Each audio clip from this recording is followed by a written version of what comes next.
Hey everyone, I'm MrHarr, and welcome back to another episode of Play Driftmoon. In the last episode, we opened up a ventilation shaft so the volcano wouldn't basically explode. We got kind of thrown into a jail cell, we fought the warden, or whoever he was, and we got this humongous axe, which is so awesome! And we found this secret passageway, or a guy showed us a secret passageway back to Quan and Sherry, so we can get some more items and heal up, and if Paul if we need to. But anyway, this episode we're going to be trying to find our father. But before we do that, I should mention that I did actually miss 2 silver feathers, and that'll be on screen right now. One was in the ventilation room, and another was under a box of frozen smeba. So that is why I have 77 silver feathers right now. Did I just say silver feather? Silver feather? I don't know. But that's yeah. I just wanted to go over that, make sure that I wanted to get those, obviously. So let's go ahead and go back through here, jail cell, see if we can find our father, or someone at least.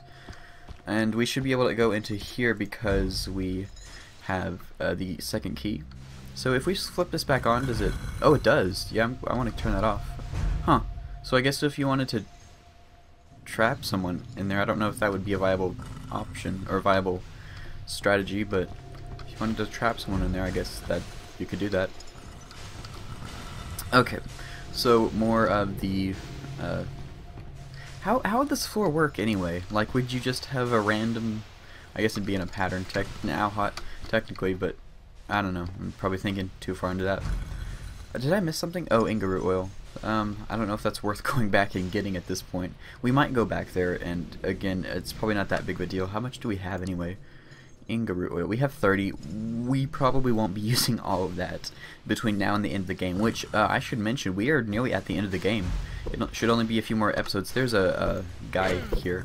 Thanks, dude, for shooting us. You can shoot him back through this little slot. Who said it tingles? Okay, there we go. Unfortunately, we were poisoned, but oh well, I suppose. Which way do we want to go? Oh wait, there's someone in there. Let's go this way. We could probably go... I don't know, I'll open both these, and then hopefully we can... Actually, I don't know if that's... Okay, I need to pay more attention to the ground because we're poisoned, and these do quite a bit. I'll just go in here, I guess. Okay. Is that... It's Word! Oh, hi. Word's in there. Okay. So... Oh, hey, Feagle. Can you actually get through?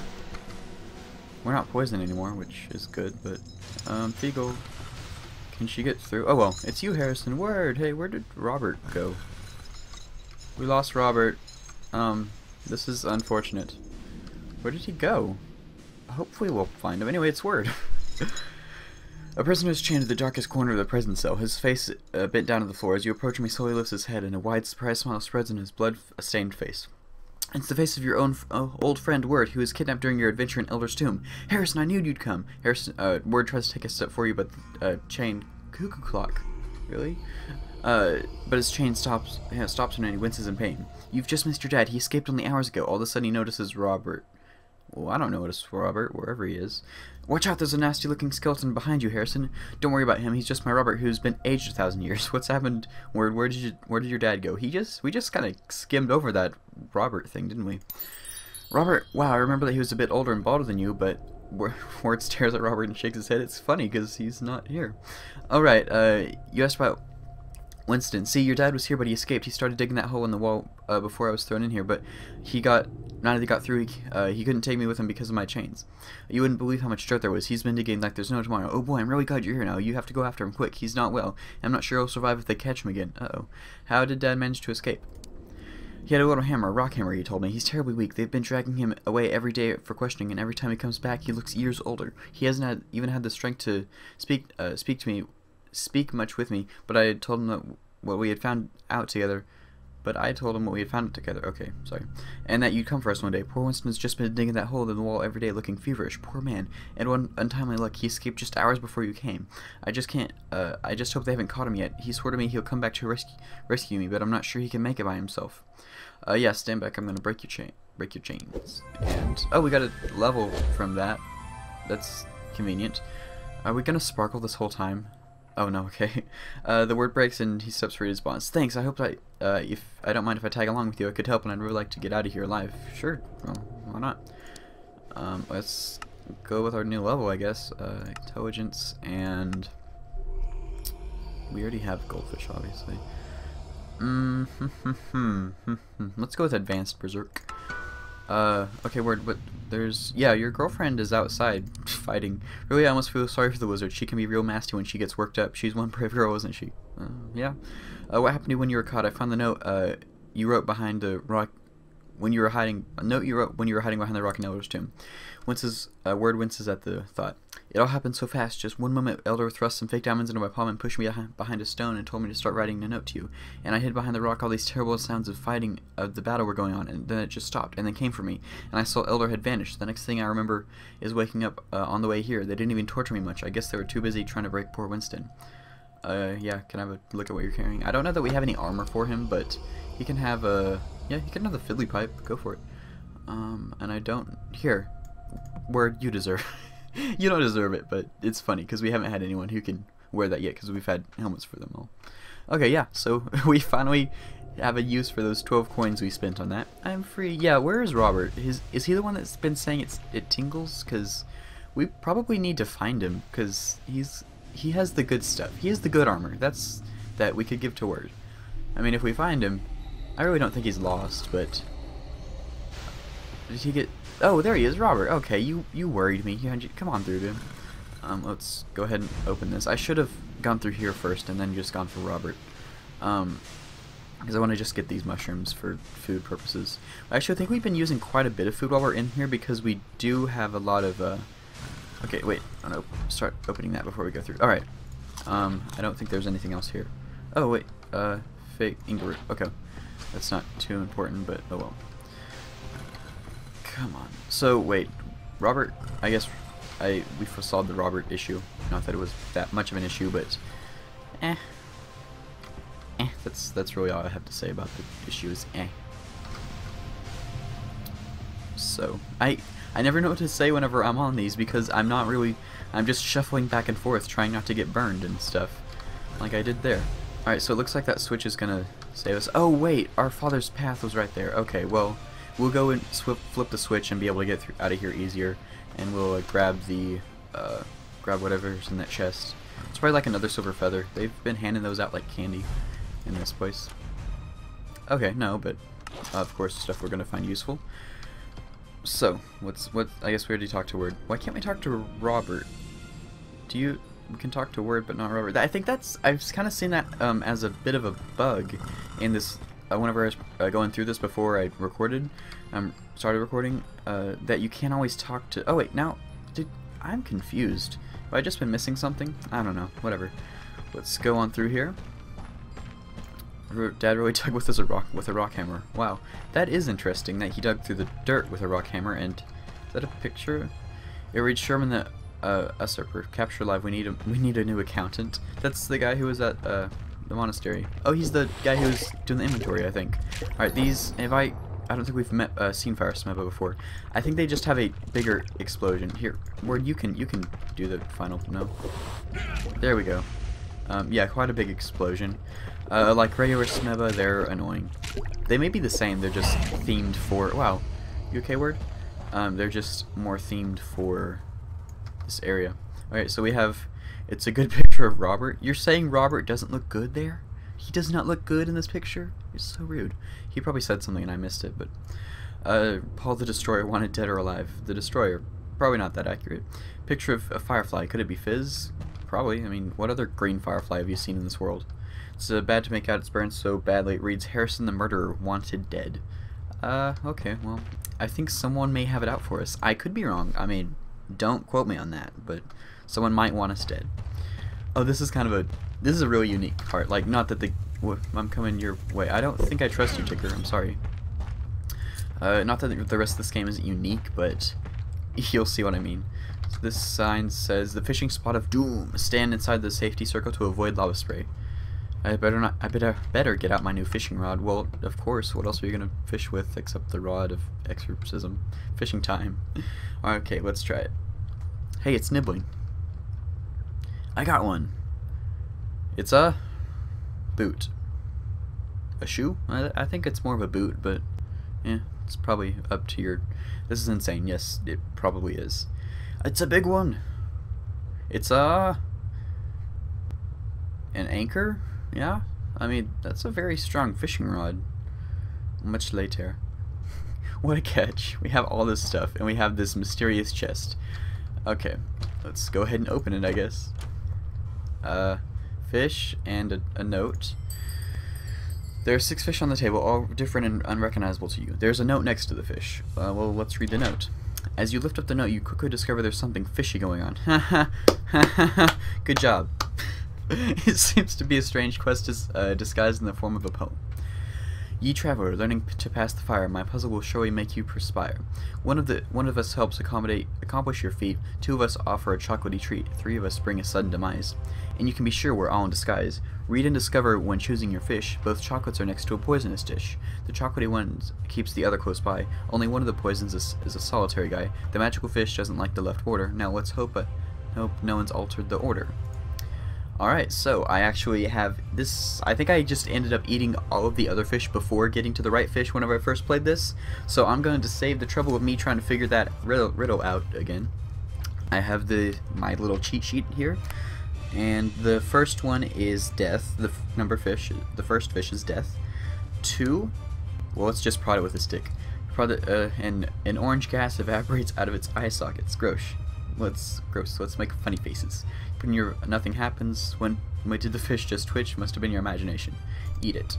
It is a chocolate, and we get food +1. So like they said, the 2 chocolates are next to each other, so number 3 is also a chocolate fish. I want to prod it with a stick again. Mish makes it sound like a xylophone. You try and play a song with the fish, but it's hopelessly out of tune. I want to see that happen, but I'm not really sure how. I'm not sure how to imagine it as in a xylophone. I don't know. Let's make funny faces. Wait, their eyes are closed. Wait, how can a fish have eyelids? I don't know. I'm not a fish person. Eats the fish. You take a fish, it's greasy and foul, you're outraged. This is milk chocolate, not the good stuff with at least 70% cocoa content. I like milk chocolate better than, I guess, I don't like dark chocolate, that's what I'm saying, I guess. Okay. And then 4 and 5 are also death, but number 6 is the special one, or the correct one. The fish looks like a fish that's been out of water way too long. There's nothing special about it. Let's prod it with a stick. Their stick vanishes. Fortunately, there are plenty of other sticks around. Make funny faces. Did I say faces? You put on your funny faces, I start hearing laughter. Rubber's been double laughing at you. Thanks, Rubber. Let's eat this fish. You pick it up, try and bite it, but before you can get to your mouth, it shouts, "Alright, I give up!" Yes, it was me all along. Nearly had you fooled. You thought I was poisonous, didn't you? The magic fish of the lava pool strikes again. You'll live in the lake of lava? No fish can withstand that kind of heat. What? They can't? Oh dear, says the fish and vanishes in a puff of logic. As the fish vanishes, the magical barrier also disappears. Sure, why not? Just, why not?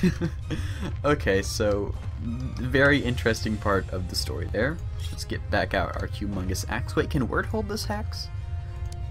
This is wasting time, but I need to know. Oh yeah! Sorry. Okay, well, that answers my question. Hat. Hey, hat. What is this? In the middle of the room stands an incredibly strange table. On top of it, a small piece of clothing. It looks just like your father's tarnished alchemist hat. Thick black dust fills the room. Pick up the hat. As you grab the hat, you touch the metal surface on the table lightly with your fingers and instantly feel a sharp, cold pain in your hand. You try and pull your fingers off, but it's frozen to the table. The table burst into flames. Fire! Fire! Burn! I feel the fire in your heart. I've never felt anything so powerful. No, do not resist. The petrification has already begun, and soon your flames will be mine. Finally, I can burn again. King Ixal's forge will burn. The freezing pain moves from your hand to your mind into your heart as the fire within the forge grows. Just before you lose consciousness, you hear the worried shouts of your friends trying desperately to pull you away from the forge, but you don't feel their touch anymore. Everything is black. Harrison, don't touch her. Uh-oh.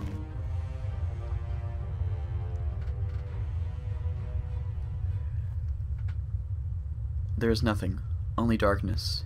You are in a world of silence, trying desperately to move, to see, to smell, to find any way to leave your dark prison. But it's all in vain. You feel as if your soul is trapped within the dead shell of your body, without a way to escape. Then, somewhere within you, and at the same time all around you, you hear strange voices in the darkness. First, there's the sweet, unworldly voice of a woman, soft and beautiful, but slightly anxious. He is hidden somewhere in the dark, where no light may reach him. Do you see him? Are they talking about you? You try to respond, but your lips are stone cold, and not a single word sound forms despite your great efforts. The angelic voice is followed by another deeper voice. I see him, imprisoned in the uncaring darkness, but all is not lost. The daughter of Jacob has heard the call. I will guide her path, give her strength to hurry. There is still time. When I look into the future, I see life returning to him, and I see the silver blade rise against the dark one. The voice seems to travel further away, and soon it becomes inaudible. You spend another moment, one that feels like an eternity, in your dark, immobile silence. But there is now hope in the silence, a hope of someone who will come and release you from your bleak experience. Suddenly you feel a faint tingling sensation on your lips, then an explosion of light and sound. A liquid stream of liquid fire flows down your throat into your stomach and deep inside the chamber of your heart, even to the tips of your fingers. It feels fresh and energizing despite the fiery feeling that linger. The liquid doesn't burn you. It's Sarah! The nothingness fades away in seconds, and you slowly open your eyes. You wake to the sight of Sarah's two gentle eyes carefully studying your face, smiling as you begin to recover from your dreadful experience. Thank the Maker you're back. I'm so happy that you're alive, Harrison. I could just... Suddenly she hugs you, holding you closely in a warm embrace. She looks deep into your eyes. You notice her cheeks starting to get redder. Her face is only inches from yours. You nearly died. I missed you. Let's not go with the kiss. I missed you too, Sarah. It gives you a sweet little kiss on your cheek and then looks away. Quickly looks away. Her cheeks are as red as evilberries. She starts cleaning dust off your shoulders, babbling cheerfully. You'll be alright, Harrison. Don't worry now. I've been looking all over for you. I knew you'd get in trouble sooner or later. Suddenly, Sarah notices the potion she's holding. It's the Moonwell potion. You remember the little black pearl Luna the Moonwell gave me? I finally realized that she wanted me to do what she wanted me to do. This will not only cure you, but prevent you from being petrified again. Now drink up, Harrison, every last drop. There's still half of it left. She holds the half-empty potion bottle in front of you, waving it in the air and smiling sweetly. There's still half potion left. You should have it, Sarah. Then it'll protect you, won't it? Ooh, karma. No, silly, I've already taken my share. Don't worry about me. She smiles to you sweetly. Drink up, Harrison. You need the whole bottle full, or the protection won't work. You drink the rest of the small potion, carefully emptying last drop into the smelly liquid. It tastes like a mixture of some weird sea plant and milk and a milk fountain gone bad. But when it reaches your stomach, a pleasant, warm wave spreads throughout your body. It makes you feel very lively and alert, like nothing on Driftmoon could stop you. Was I really petrified? It's exactly how it seemed. You look awful, exactly like all the other petrified people. Oh, I was praying so hard that the potion would be able to bring you back to me. I must have been terrifying for you, being completely unable to move. It wasn't a pleasant experience, that's for sure. Do you think the others feel like I did? I don't know, but I think it's likely that they feel very much like you did. I studied the statues at Nomadoksk extensively, and they seem to be in the exact same state that you were, poor people. Sarah's eyes begin to turn sad when she thinks about it.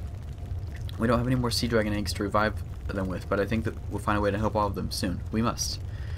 Have you seen anyone who could possibly be my father? And what about my friends, Robert, Ward, or Fizz?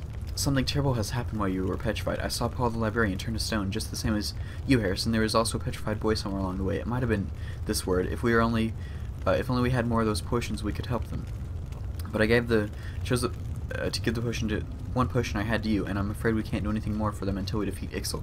Suddenly, Sarah's eyes brighten a bit. But hey, it may actually be a good thing that we haven't seen Robert or anyone like your father yet, nor a glimpse of that sweet little Firefly Fliz. They might still be alive somewhere. I hope so. Let's see. How'd you know how to prepare the potion? Remember how we met Luna the Whale during our submarine trip to Yoni? Don't you?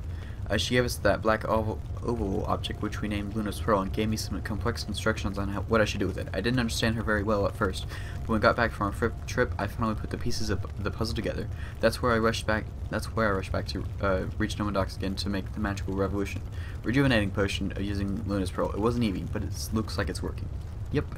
Can we make potions like this for the others? I'm afraid it's impossible. The pearls are so rare we'll never find one during our lifetime.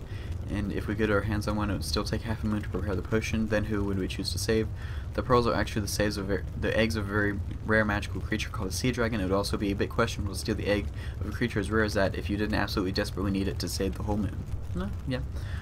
Have you seen any trace of your parents? Search every statue along the way, but I didn't see my parents. She looks into the distance, blinking her tears away. Then she shakes her head and continues, determination in her voice. But even if my parents are petrified in some locked away part of this fortress, the best chance we have is if we defeat Ixel. I know that's what they'd want us to concentrate on. When I was petrified, I heard angelic voices talking about a silver blade rising out against the dark one. Wow, that's something you don't hear every day, or do you? I don't, at least. Do you think they might have meant you? That you're the one who's supposed to use that weapon? I don't even have a magical silver blade. No, apparently not. I wonder if it's It kind of reminds me of something I heard recently. Have you ever heard of a metal called high silver? That's what I thought about the moment you mentioned the silver blade. Your brother Robert told me a bit about it in the submarine. High silver? Do you know anything about it? Robert showed me something interesting when we were still in the submarine. The back of his right ear looked surprisingly different from his left one. Not that his ear was there anymore, but the bone was much wider, and he had a bunch of hairs intact on the right side, while there wasn't a single one on the left side. He said that he used to keep a silver feather tucked away behind his right ear, that the silver feather might have been partly protecting the right side of his head from the life-taking effects of the gem he was holding. And when I took a close look, I swear the remaining hairs actually formed a vaguely feather-like shape on Robert's skull. Quite remarkable, isn't it? She looks at you with excited eyes. Well, back home, when I had to wait for the potions to cook, I did some reading and tried to find out as much about the silver feathers as I could. The feathers seemed to be made of the strangest material, amazingly strong but also light as a feather. But the real discovery I made was an ancient book, which suggests that the silver feathers are the only known source of magical substance called high silver. It's the stuff of legends, impossible to smell, impossible to bend, completely resistant to magic. Unfortunately, it's also said to be almost impossible to forge. We don't really need to talk about that. How could it be forged into a weapon? Do you have any idea? Great smiths of the Forgotten Age used to be able to melt high silver and make amazing things from it. It was some sort of special forge, but the knowledge was lost when Eleanor sank. I used to think that it was just more nonsense until I saw the ruins of Eleanor from the submarine. Who would have thought that there were really cities under the water? Sarah pauses and appears to be deep in thought for a moment. Then her face brightens and goes on excitedly. But what about Ixal's forge? If Ixal used it to make the Pen of Resurrection 1,000 years ago, then it might even be of Eleanorian origin. Maybe. I guess. We can't give her anything, so we better leave now. Just as you are about to leave, you get the strangest feeling that something has gone amiss. You at first glance at your belongings seem intact, but even your weapons and armor. But when you open your backpack, you first notice your stone giant motto is missing. Then something more important. All the magical gems that Ixal was after. They must have been removed from your backpack while you're petrified. Sarah notices your worried expression as you shift through your things. What's going on, Harrison? Have they stolen something? It's nothing vital, I hope. She looks at you anxiously. The gems of the Pen of Resurrection, someone's taken them. They're supposed to grant Ixal ultimate power. That's awful. I was afraid something like that would happen. What do we do now, Harrison? Her eyes flit about the room as if she's searching for a hidden answer. Then she turns her back towards you. I know it doesn't sound good, but if we act fast, I'm sure we can have a chance to stop Ixal. The gems haven't been stolen from me very long. Maybe Ixal hasn't had time to reforge the pendant yet. Suddenly, Sarah's expression brightens up a little bit. We do have one advantage. I'm certain Ixal still thinks you're petrified, so maybe we can catch him by surprise. Yeah, I guess so. Hey, Bill. Haven't seen you in since last episode. Let's go ahead and grab all this stuff that everyone dropped. Okay, so fake arrow hat. Alright, so this was quite an interesting episode. Is the forge talking to us? Melt. Yeah, probably. Maybe we'll do that next episode. Hint, hint, wink, wink. We probably will. I'm powerful. Sure. Okay. So, thank you guys for watching. You're awesome. You've been awesome. Remember to comment and subscribe. Just gonna go give Sarah some stuff. Take a fiddly pipe.